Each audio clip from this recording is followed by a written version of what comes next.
combina. De ahí que mucho tiempo se creyó que las partículas proceden directamente de...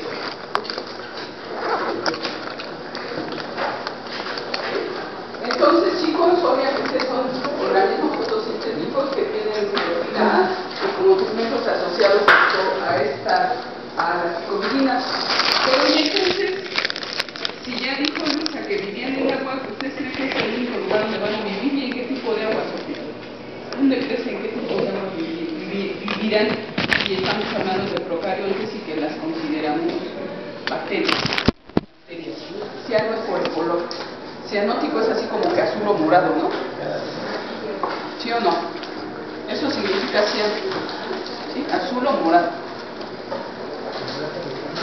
Pero son bacteritas comunes. ¿Dónde crees que vivan? ¿En todos lados? ¿En dónde? ¿En el mar? Sí. ¿Aguas extremas? Aguas extremas también puede ser. Aguas salobres, sí, lagunas. Agua puerca, sí. En todos los cuerpos de agua, en todos, sin excepción, ahí no. ¿Sí? Unos organismos con los celulares, ¿verdad?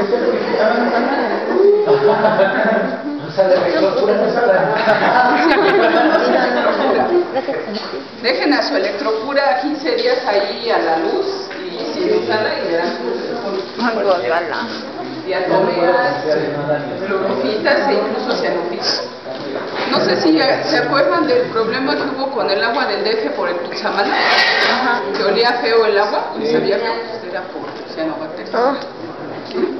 Qué extremo. Entonces, chicos, a las cianobacterias las podemos encontrar en todos lados, pero asociadas a las cuestiones húmedas. También la podemos encontrar sobre suelo húmedo, ¿sí? En troncos de árboles, en las ruinas de Chichén Itzá. Ya ven que son lugares muy húmedos, en donde están las cámaras, donde están las estatuas de no sé qué rey, allí. Entran los turistas, pero cuando uno entra se siente húmedo y muy caliente. Y entonces les dicen, no tomen fotos, y pues ahí toman fotos. Y entonces ya están tapizadas las paredes de algo. Porque tenemos casi todas las construcciones, los restos prehispánicos tienen películas, biofilms les llaman, en donde aparte de todo lo que hay, encontramos algas cianófitas y clorofitas. Los pigmentos accesorios. Hay una historia de que en Egipto abrieron una tumba y al abrirlo el olor que emanaba era se murieron. Eran también, ¿o qué era? ¿Qué bacteria era? No creo que haya sido alguita. ¿No? No está bien.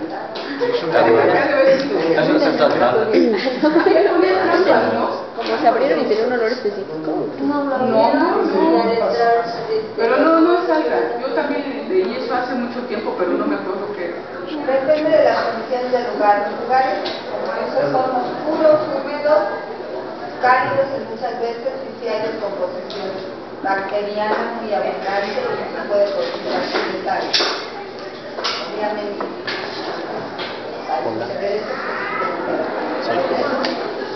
Pero ¿qué fue exactamente lo que en la tumba de Tutankamón se llamaba Lord Carnarvon, un excavador inglés, y hicieron un hongo, pero cuando fallece este señor, todos creían que era el hijo de la momia y sobre la maldición de la momia, pero creo que hicieron un hongo.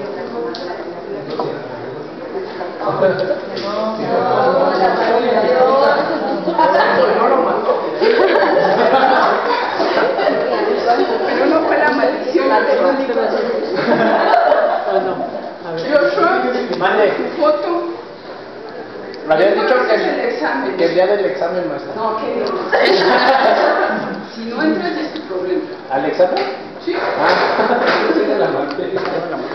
No, mañana sí, falta.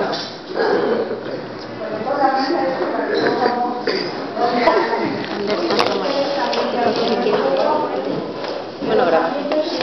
en estas áreas dijimos que tenían además características particulares de esa a lo largo del tiempo, porque si aparecieron en el precámbrico y persisten hasta nuestros días, obviamente son las especies más exitosas de todos los componentes del ecosistema. ¿Qué características son las que les confieren esta factibilidad? Veamos. ¿Son procariotas? ¿Qué característica tiene una procariota? Díganme. El tamaño de la preparación de una eucaria es... El tamaño sería una factibilidad para tener éxito como especie. Pues sí, porque se supone que cuando es una cantidad, su metabolismo es más rápido. Y eso pues la persona que crezca más rápido y se puede reproducir en una periodo más corto. Bueno, pero se supone que una sustancia puede llegar al centro del cuerno a donde lo necesita la célula más rápidamente, porque por ejemplo nosotros necesitamos de muchas células para transportar algo de fuera de dentro. Porque estamos constituidos de tejidos y órganos. En este caso estamos hablando de una procariota. La procariota tiene muchas habilidades, por eso se está repitiendo. ¿Qué habilidades tiene una procariota para desarrollarse? O sea, una eucariota y una procariota tienen la misma viabilidad, ambas como células. Pero en este caso particular, las procariotas tienen características que les permiten permanecer y reproducirse más rápidamente que las otras. ¿Cuáles son? ¿Cuál? Tal vez. Ya lo vimos, ¿no? División binaria frecuente. Pero mencionamos cuando hablamos de células de resistencia, les mencionamos que había esporas. Y les dijimos que las esporas había muchísimos tipos y que les íbamos a mostrar solo algunas. De las que les mostramos, varias eran de algas rojas. Y de las azules les dice que había muchísimas que no hemos visto. Hemos visto esta estructura que se denomina heterocisto, que además tiene una característica particular que permitió que ellas también tuvieran heterocisto. Fíjense la estructura de las células, díganme, yo suave porque eso por la paz, porque sale. ¿No estoy poniendo atención? Si no te interesa la atención, si te pones a escribir, no me estás haciendo caso. Y también esta compañerita de ahora bien, fíjense la característica de esa célula. ¿Cómo se ven todas? Igual. ¿Qué tienen en su interior? ¿Qué les ve? Pigmentos. ¿Ok? Tenemos gránulos, se definen de volutina.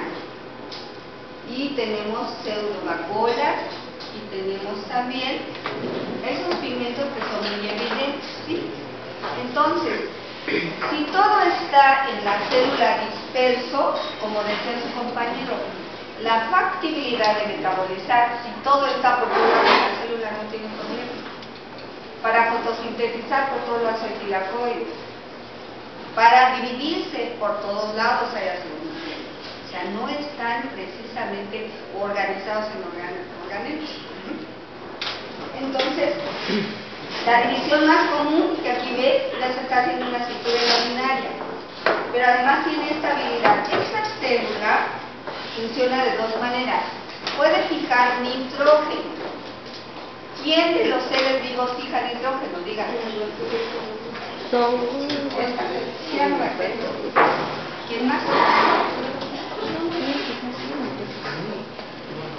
Chéquense eso. O sea, necesitamos nitrógeno. ¿Quiénes? Todos. ¿De dónde lo obtenemos? ¿Cómo lo obtenemos? Procesos metabólicos inquiriendo. Ellas lo hacen. En este caso, las que tienen esta célula especial que se llama heterocisto, tienen la factibilidad de fijar nitrógeno. Situación que no es más que privilegio de ellos.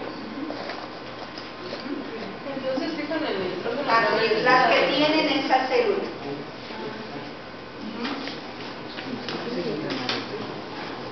No todas lo tienen, ¿sí? dice que en el pasado casi todas las células de estos organismos tenían endocitos. Y además, aquí donde se unen a las otras células hay lo que nosotros conocemos como nódulos. Es decir, hay un cierto contacto intercelular. Entonces se dice que en el pasado la mayoría tenía heterocistos y con ello fijaban hidrógeno y le ganaban pues a otras especies que no tenían esa facilidad. Y también los gránulos de volutina son una reserva también de fósforo que no tienen los demás.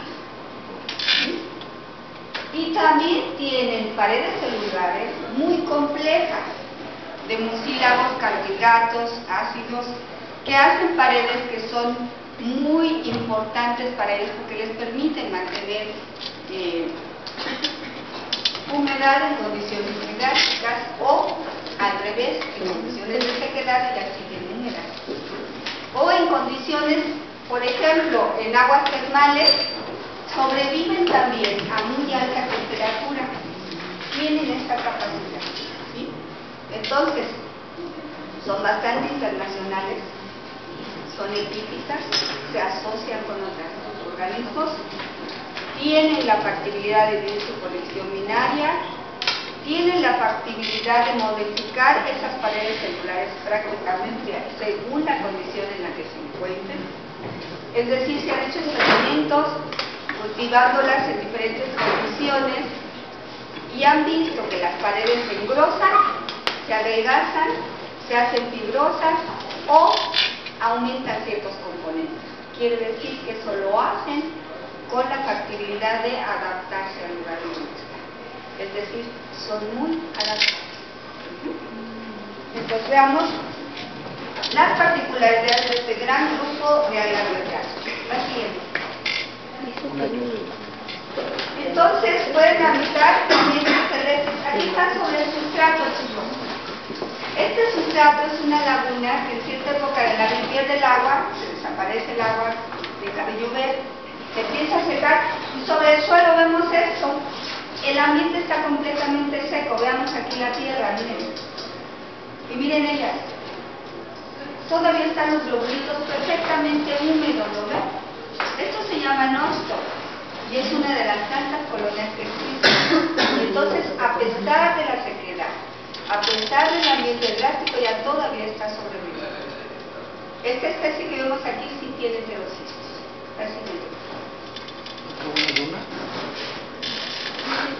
Aquí tenemos otra vez en esos ambientes. Esta, hace unos pocos días la localizamos también en un depósito y les traemos la muestra. Miren, estas bandas nos muestran que son gelatinas prácticamente, son disquitos. Miren, unas gelatinas prácticamente muy moradosas, muy verdosas, verde amarillentos, por los pigmentos que tienen. Todas ellas son fotosintéticas. Y sus paredes le están dando esa capacidad de hacer esos agregados. ¿Vemos? La siguiente, por favor. Ambientes dulceacuícolas. Aquí tenemos un río. Cuando ya dejó de llover no hay prácticamente corriente, se hace un ambiente como una lagunita. Y aquí tenemos natas de filamentos. Aquí tenemos el detalle de esos filamentos. Vean la cantidad de burbujas que hay ahí. Significa que el metabolismo de ellas es alto, la fotosíntesis es alta y está produciendo. Tienen además la capacidad de que las plantas hacen fotosíntesis utilizando agua, ¿sí? Y de esa agua utilizan el hidrógeno como donador para hacer su proceso. Estas tienen la capacidad de usar otro tipo de elementos como donador de hidrógeno. Puede ser el sulfídrico, donde hay mucho material en descomposición, donde está el lodo prácticamente y está cálido y todo eso huele a rayos porque hay ácido sulfúrico. Ellas lo utilizan, ya hacen su fotosíntesis cuando otras se mueren. Así es. Aquí está los ambientes dulceacuícolas en aguas tranquilas. Los siguientes. Ambientes marinos y estuarinos. Esto que ven aquí es una alguita que crece cubiertas de esto verde que ven aquí que está cubriéndola prácticamente toda. Esas natas filamentosas son cianobacterias. A veces hacen blooms, decimos, desarrollan en tal cantidad de poblaciones que invaden a todas las demás. Esto que ven aquí es un pasto marino y todos los filamentos que vemos aquí las están cubriendo. Miren, toda la vegetación que está por ahí están cubiertas por ellos. O sea, les ganan la velocidad de división, la velocidad de producir nuevos individuos es mucho mayor de otras especies. La siguiente.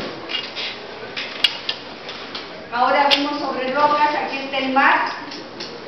Esa roca le cae agüita del mar salpicada nada más. Cuando la ola llega duro, la salpica y medio la humedece de a poquito, ¿no?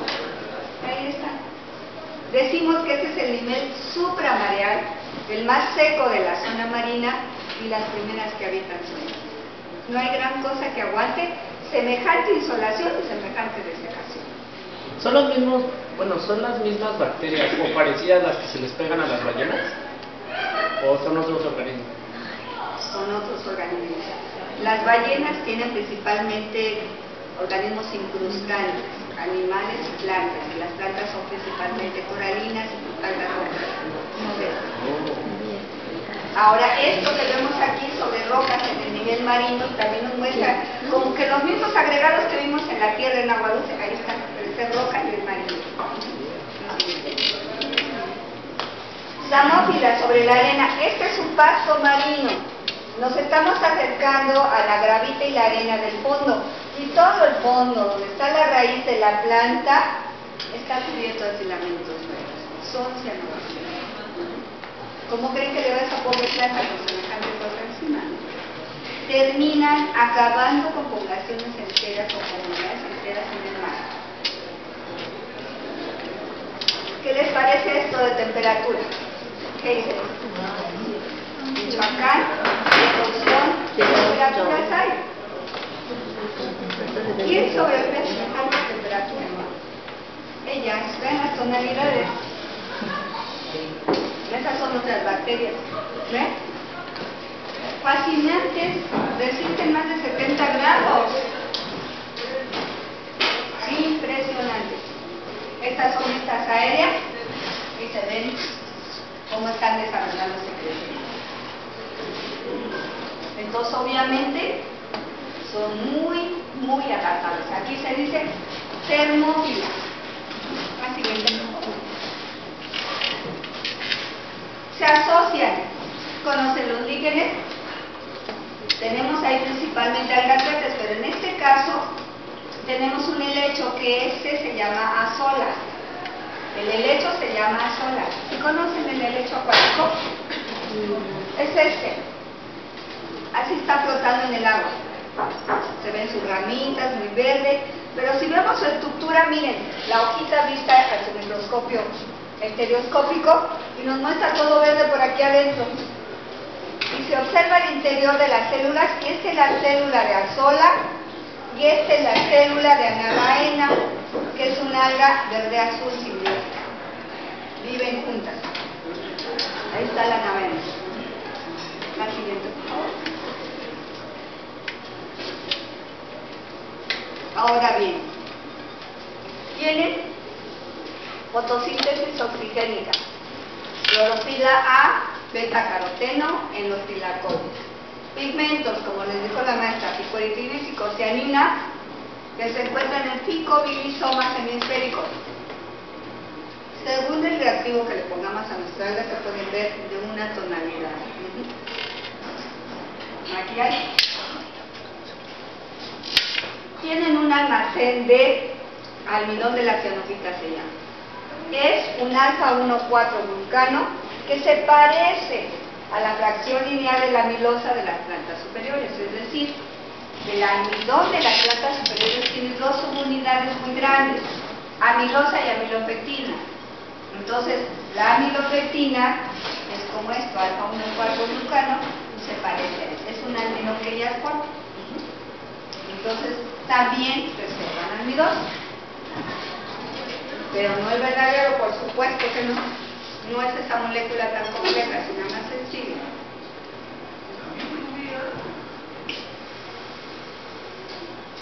Entonces, cuando observen sus algas y si se ven coloridas esas estructuras granulosas, van a estar viendo picobilinas.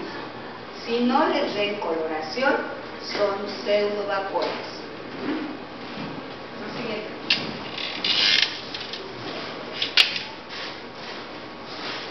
Su material nuclear, es decir, los ácidos nucleicos, están en el interior. Esta preparación fue teñida con Pelgen. Aquí se ve la célula y se ven como unas bolitas aquí.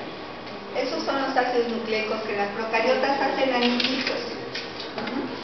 No están lineales ni en la doble hélice que conocemos en las eucariotas.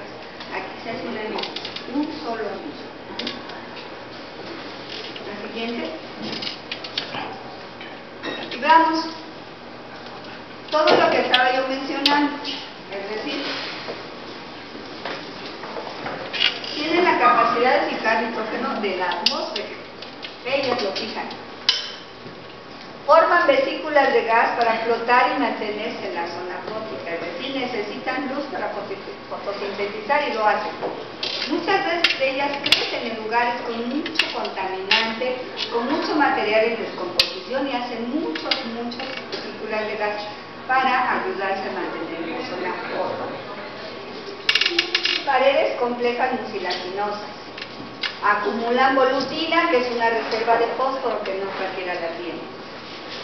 Pueden utilizar bicarbonato como fuente de carbono, es decir, necesitamos el carbono para hacer su proceso sintético, pues lo pueden utilizar de bicarbonato, es decir, de las aguas duras.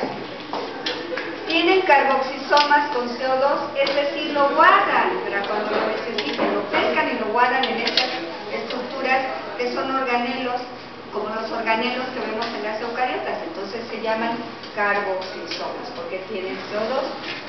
Tienen múltiples formas de resistencia, esporas del tipo que ustedes quieran. Se llaman exosporas, endosporas, poliesporas, conidiosporas, como los de los hongos. Como los de los hongos que son conidiosporas, aquí hay una muy parecida a su formación. O sea, tenemos muchos tipos. Polisporanos, conidáneos también, o sea, muchas. Fíjense además esto, escuchen. Producen toxinas como sustancias alelopáticas para evitar la competencia y la predación. O sea, todavía, aparte de las grandes ventajas que le da todas esas características que tienen, ¿verdad?, son capaces de producir toxinas y evitan que otras lleguen y coloricen con ellas. Así que todavía se limpian el ambiente perfectamente para poderse edificar como las reinas y señoras del lugar, ¿no? Lo cual quiere decir que si nosotros queremos cultivar, pues cuidado. Si queremos agua pura, cuidado.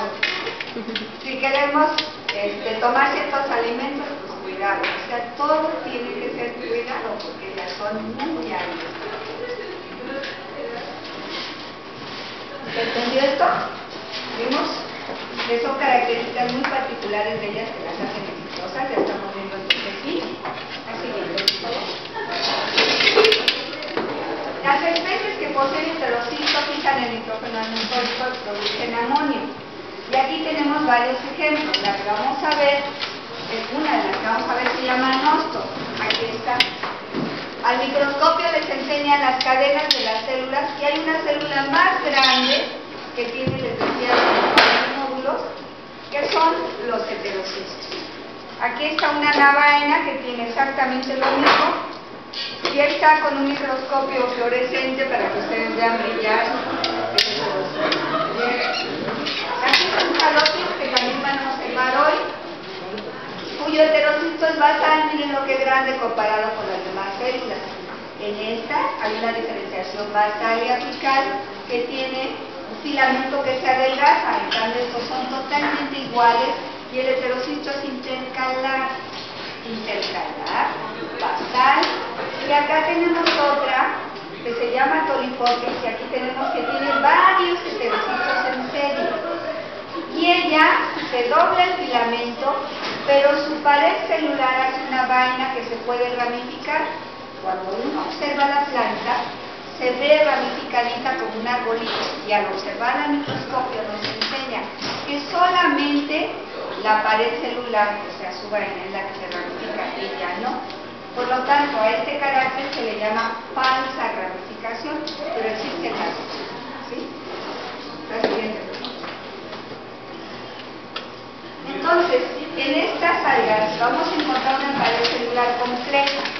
Aquí vemos que están constituidos por todos estos compuestos en varias capas. Aquí podemos ver estas células que tienen varias envolturas, si ustedes se fijan, individuales por célula y coloniales por el grupo de células.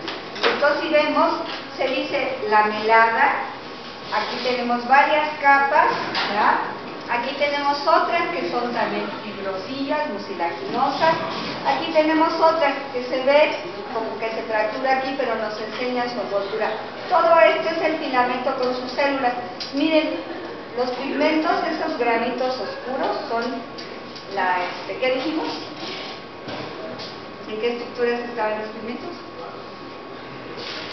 La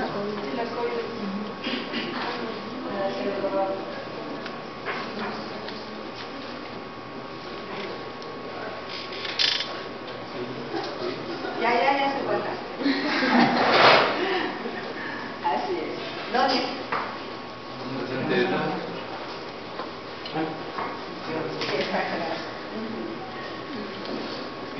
¿Dónde? ¿Dónde? Psicobilisomas. ¿Sí? Entonces sigan adelante. Entonces los psicobilisomas son eso que ven ahí, aquí. ¿Sí? Más teñido. Y no está pintada la planta, así es. Entonces la pared celular le permite ser exitosa también por la protección que le brinda. Hay 3 capas que pueden estar constituidas de todos estos elementos. Y obviamente las protege bastante eficientemente.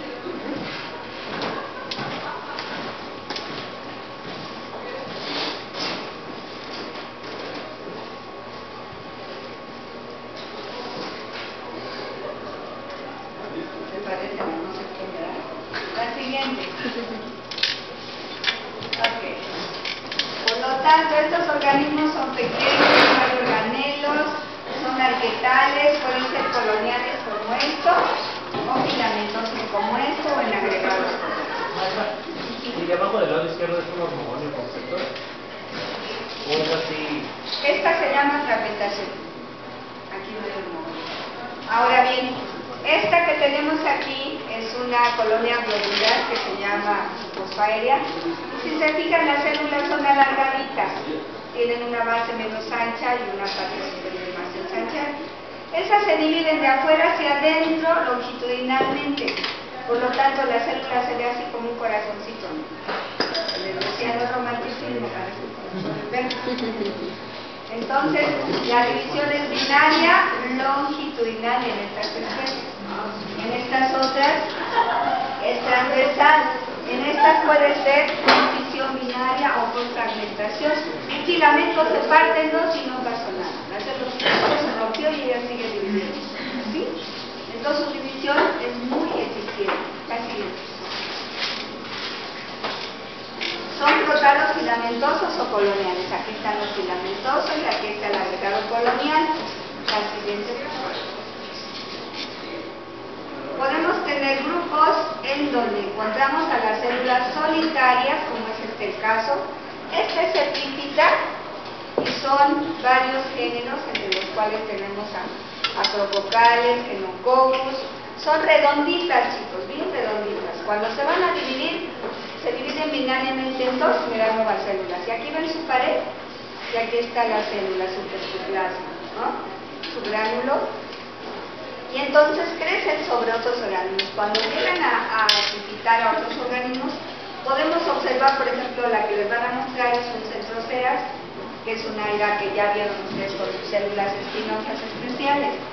Resulta que cuando esta se llega a crecer como epífita, la tapiza, espinitas o no, ella está creciendo. Van a ver. Estas que son coloniales son agregados, aquí ya habíamos visto en el sedenoso. Este se llama microcistis y aquí tiene la pared tan gruesa que la envuelve sus células.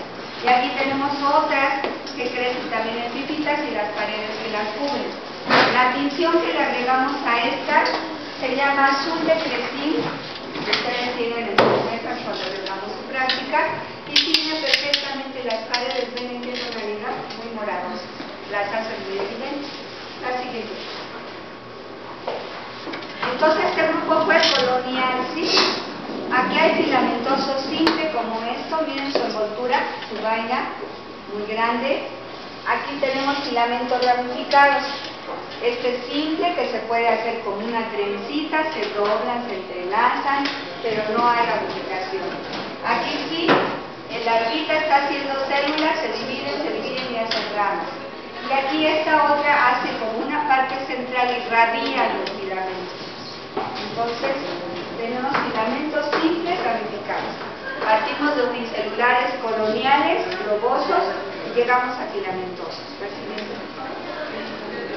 También tenemos reproducciones, dijimos división binaria. Aquí vemos la división, ¿sale? Transversa totalmente, longitudinal totalmente, y nos está dando 4 células nuevas. Esta misma división la tenemos aquí, la tenemos aquí, aquí. Nos está diciendo este gran grupo de las prococales, que es el primer grupo en grado de complejidad estructural, se dividen por división binaria, y aquí vemos los paquetitos de 4, de 2, de 8, por este tipo de división. Es decir, tengo una célula que se divide en dos transversal, me da una semilla arriba y una abajo. En dos me da una al lado y otra del lado derecho e izquierdo. Otra se divide así y me da una adelante y atrás. Y entonces hace paquetes, como ustedes conocen bien las bacterias, acinas, ¿no? Paquetes de células. Igual aquí, ¿vale? Por eso no se enfoca bien esto, porque tiene varios niveles las células. Así es. También se pueden formar hormogonios que ustedes ya conocieron. Aquí está el proceso, miren. Vemos esta célula que parece una X, ¿ya ves? Muy definida. Se necrosa, se muere y nos empieza a dejar paquetes de células. Aquí está otra que está avanzando, esta ya se está redondeando, esta se está desprendiendo. Aquí está el conjunto de hormogonios que observamos la vez pasada, ¿recuerdan? Aquí está un hormogonio solito para que lo vean, y el pedacito de hormogonio ya tiene un eclidio más que se está formando. ¿Vemos? Pero se produce. Es muy frecuente. ¿Se produce dentro del hormogonio? Sí, por eso. ¿O en cualquier parte del En cualquier parte, y un hormogonio lo puede volver a hacer. Aquí tenemos, fíjense, se está abriendo el hormogonio y empieza a germinar.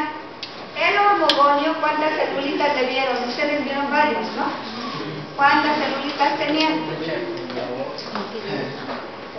Había de muchos tamaños, de muchos números de células. Chequen. Este hormogonio cae al fondo, las condiciones mejoran y termina el hormogonio. Cuando termina cada una de sus células, oigan bien, cada una va a producir un pequeño filamento en el filamento. ¿Se checa por qué es multiplicación? ¿Okay? Aquí está abriendo, estos son hormogonios, están abriendo y aquí está saliendo un filamento, otro, de cada célula. La siguiente, por favor. Los heterocitos que aquí tenemos, ¿sí? Cuando el heterocisto está completamente desarrollado, se puede desprender también de ese filamento. Y vean la parte mecánica. Si yo desprendo este heterocisto de aquí, ¿qué pasa con los filamentos? Era uno solo y ahora tengo dos. Y lo único que hacen es dividirse binariamente y me dan nuevos filamentos, ¿sí? Y él por sí solo puede, oiganme bien, puede formar esporas o no. Es una célula fijadora de nitrógeno, pero si entra en resistencia, puede hacer esporas. Cuando germina, se abre el heterocisto y deja salir esporas. No siempre lo hace, ¿ok? Entonces hay heterocitos, miren los nódulos, aquí se ven muy claros, ¿ves? Esos son nódulos, es heterocisto y este es heterocisto, y también aquí se forman los nódulos. Entonces, en estos tres casos son intercalares. La siguiente, por favor. Aquí tenemos heterocitos basales, vemos la pared mucilaginosa. Y quiero que se fijen en la siguiente célula. Este es un heterocisto. La siguiente célula va de aquí hasta acá. Y luego vienen células cortitas. ¿Vemos eso? Aquí tengo un heterocisto y la siguiente célula, mírenla. Y luego las otras pequeñitas vegetativas. Esta es otra célula reproductora de resistencia. Se llama gonidio o aquineto. También se puede traducir como aquineto. Estos gonidios son esto que vemos aquí y esto que vemos aquí. Miren, paredes gruesas, mucho más nutrientes que las otras células y se convierten en células de resistencia. Y unos filamentos pueden tener heterocitos y aparte gonidios. Y aparte pueden ser varios heterocitos y varios gonidios. Tamaño, forma, estructura. Estas tienen paredes mucho más gruesas, ornamentadas. La célula es mucho más grande que el resto. Y estas tienen nódulos, estas no tienen nódulos.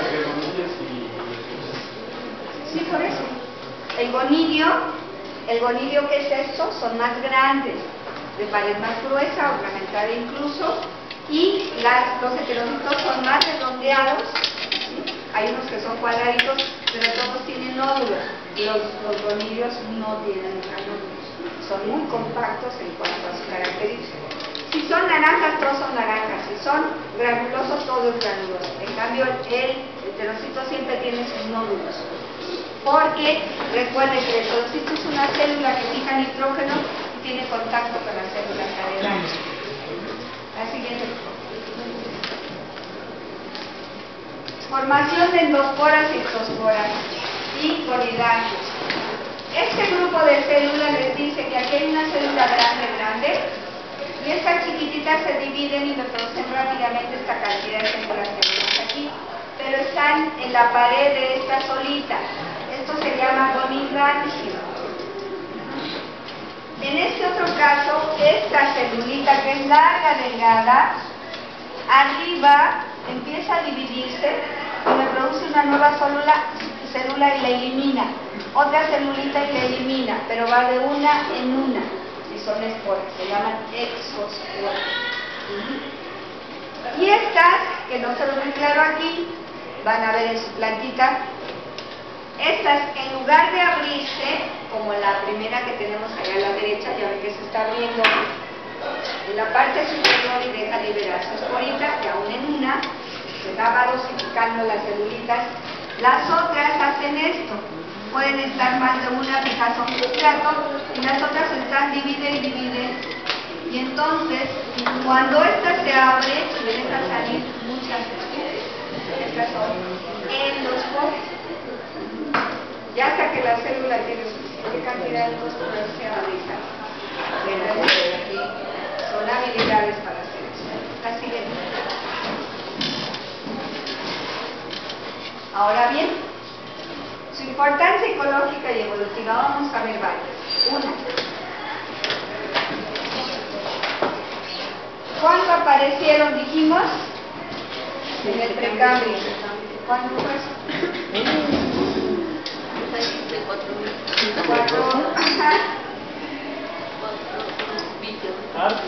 ¿Verdad? ¿Sí vieron el añito? O sea, fueron las primeras que aparecieron, ¿sale? Pero también aparecieron las eucariotas en esa época, después de ellas. Ya tenemos el carbonífero, terciario y cuaternario, nosotros somos los más jovencitos de la bola, ¿no? Pero, aún así, ellas siguen hasta nuestros días, como tal como aparecieron. Y les digo, eso como especies habla mucho de ello. Dice, desde su origen hasta hoy han mantenido su línea evolutiva. Por lo tanto, el nombre que se les da por esa característica es importante. Se consideran organismos pancrónicos, es decir, permanecen desde su aparición junto con otros organismos y nos permiten conocer paleoclimas o paleoambientes. Es decir, si yo encuentro fósiles de esta naturaleza, y existen organismos actuales que viven, no sé, en agua dulce o en el mar, obviamente si encuentro el pozo y me dice que allí había agua de alguna clase. Y según la especie de que se trate me va a decir qué tipo de ambiente existía, ¿vemos? Y entonces ellas dicen el paleoclima o el paleoclima. Esa es información valiosa para nosotros, no la dan cualquiera, así. Miren estos, se llaman estromatolitos y dice, fueron las primeras especies fotosintetizadoras, obviamente produjeron oxígeno. Los seres vivos como los conocemos ahora necesitan oxígeno, muchos de ellos incluyendo a nosotros. La aparición de los seres vivos que respiran como nosotros fue gracias a que las cianobacterias produjeron una atmósfera oxigénica porque no existía. Y ahorita se sabe que produjeron estas formaciones masivas, que hay fósiles que nos dicen que existieron, que están ahí. Fíjense, estas concreciones, ven cómo se ven semicirculares, son depósitos de carbonato de calcio. Cuando ellas metabolizan, van dejando ese carbonato de calcio a su alrededor. Ellas se mueren, pero esos depósitos quedan así. Y entonces los depósitos los vemos así en aguas someras y vemos estas concreciones que se llaman estromatolitos y nos hablan de su antigüedad. Pero así como ven esto aflorando del agua, abajo del agua hay hasta 2 o 3 metros más de estromatolitos. La siguiente. Hay estromatolitos que se originaron hace mucho y aquí está una representación de cómo lo hicieron. La atmósfera primitiva muy eléctrica, después la liberación de oxígeno por ellas, y entonces la atmósfera oxigénica permitió el desarrollo de los seres vivos. Y aquí tenemos las concreciones calcáreas que nos hablan de que aparecieron aquí. La siguiente. Estos son estromatolitos actuales.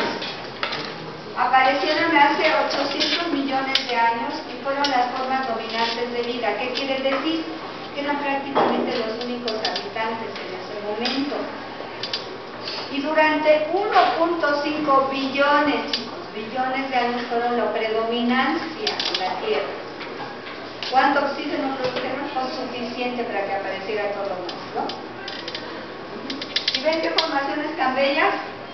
Estas son actuales, las conocemos ahora.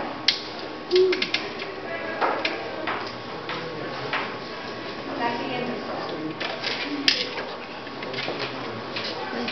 Aquí están los estromatolitos, son rocas que son porosas, con superficie rugosa y gelatinosa, sobre la cual crecen las algas y van precipitando carbonatos, atrapando sedimentos, se van haciendo esas rocas. Después de años se consolida y de esa manera crecen vertical y horizontalmente, dándonos estas compresiones que conocemos. Es decir, fijan y precipitan el carbonato. Y además, con su gelatina atrapan sedimentos y van haciendo eso.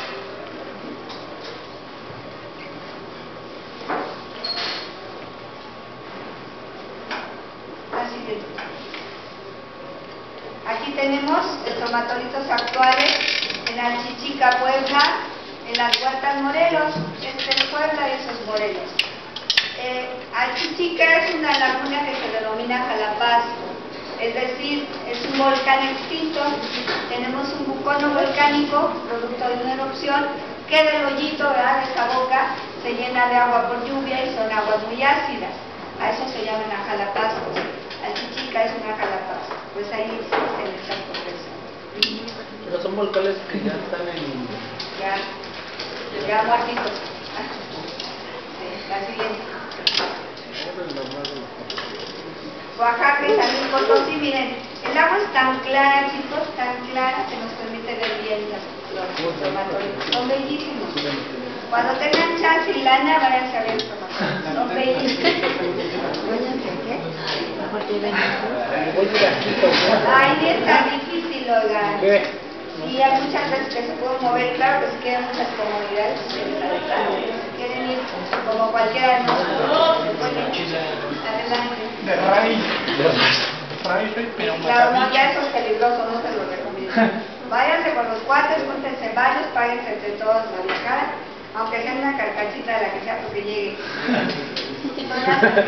Se les frustra la mitad por el No, carro. las siguientes forman arrecifes también. Y aquí tenemos algo de clasificación. En este grupo reconocemos esta subclase que es Copogone, Hormogone, y en las Copogone encontramos cocoides, es decir, como los coquitos, las bacterias.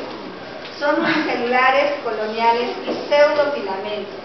Aquí está el orden Prococales, del cual les hablo, y tenemos como ejemplo Phyllocapsa, Placoma, Trococcus, de los cuales van a ver estos dos hoy, y hay otro que se llama Echinococcus, que también lo van a ver. A las subclases Hormogone son filamentosas, significa ordenoscilatoriales, que forman hormogonios, ya las conocieron, ¿no? ¿Quiénes forman hormogonios? Las filamentosas oscilatoriales. Y aquí hay oscilatorias, pirulina y otras especies que son, otros géneros de especies que son filamentos, ¿verdad? Y tenemos el orden Nostocales. Nostocales es como Nostoc, el que les presenté que tiene heterocistos. En este grupo está Nostoc, filamentos no ramificados con heterocistos, y hay otro orden que se llama Stigonematales, que son filamentos con ramificaciones verdaderas. Son los más complejos. Aquí tenemos el estigonema. Es decir, los más sencillitos son los que pertenecen a las Copogone. Es decir, los que son una sola celulita o colonias, que pueden ser libres o típicas. Y las hormogonales, que son las que pueden hacer hormogonios, que son filamentosas, hasta llegar a las que tienen heterocistos y aquellas que se van así. Entonces, se decía, incluso los organismos pueden ser filamentosos con irios y tener eso, tener heterocistos y gonirios alternados en varias células. La siguiente. El ejemplo Nostoc, estas colonitas las van a observar hoy. Aquí son, como estos disquitos que ven aquí está abierto. Nos enseñan bien, todos estos mucílagos pared y todos estos son los filamentos. Aquí están los agregados en tierra y aquí está su aspecto microscópico. La siguiente. Aquí tenemos otras, heterocisto intercalar, aquí tenemos agregados en placas, filamentos, colonias globulares, y estas que van a observar ustedes, tienen heterocistos basales y se van adelgazando hacia arriba, ya hacen estos agregados, gelatinosos también, pero se van adelgazando hacia arriba. Así es. Aquí tenemos otras que son epífitas, estas van a observarlas el día de hoy. Aquí están estas células agregadas en la superficie de las otras organismos, haciendo estos agregados densos, células alargadas, y miren, estas hacen endosporas, los coráneos. Estas son microcintis que hacen colonias globulares y irregulares, y estas hacen exosporas, miren, ahí van.